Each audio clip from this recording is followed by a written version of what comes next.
yeah, always good to go. So if you have the blue flashing light, don't worry, don't panic, just try these few steps, and hopefully, if it's a similar problem to mine, hopefully this fix works for you too.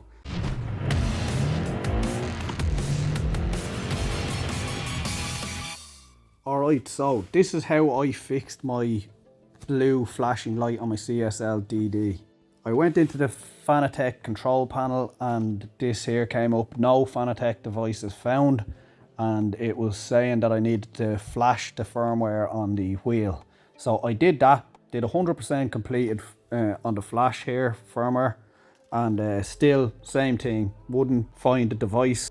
So what I did then was I downloaded the latest driver package, installed that, same thing, still couldn't find the device. So what I did then was close down the Fanatec control panel, powered off the CSL DD with the power button, hold it in for 2 seconds, just power it off as you normally would. Leave it connected to the PC and leave it plugged in, but just power it down. Next, what you're going to want to do is disconnect whatever wheel you have attached to the CSL DD. Disconnect it from the base.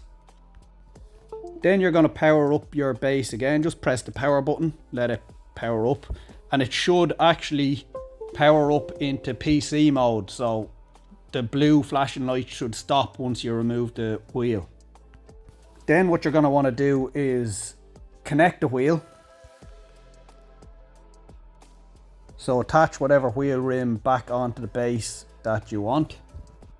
And then go ahead and open up the control panel, the Fanatec control panel again. And this time it should detect that you have a base connected to it, and it'll say you need to update the firmware of the base and the wheel probably.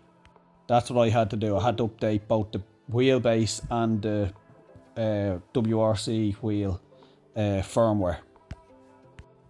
Once I updated them and the firmware was fully updated 100% on both the base and the wheel, it just brought me through the calibration steps as normal if you update the firmware, and yeah, always good to go. So if you have the blue flashing light, don't worry, don't panic, just try these few steps, and hopefully, if it's a similar problem to mine, hopefully this fix works for you too. Let me know in the comment section if it does work, and if it works, don't forget to smash that like button, much appreciated, and subscribe for more tips and tricks like this. And yeah, hope you guys have a great day, and I shall see you in the next one.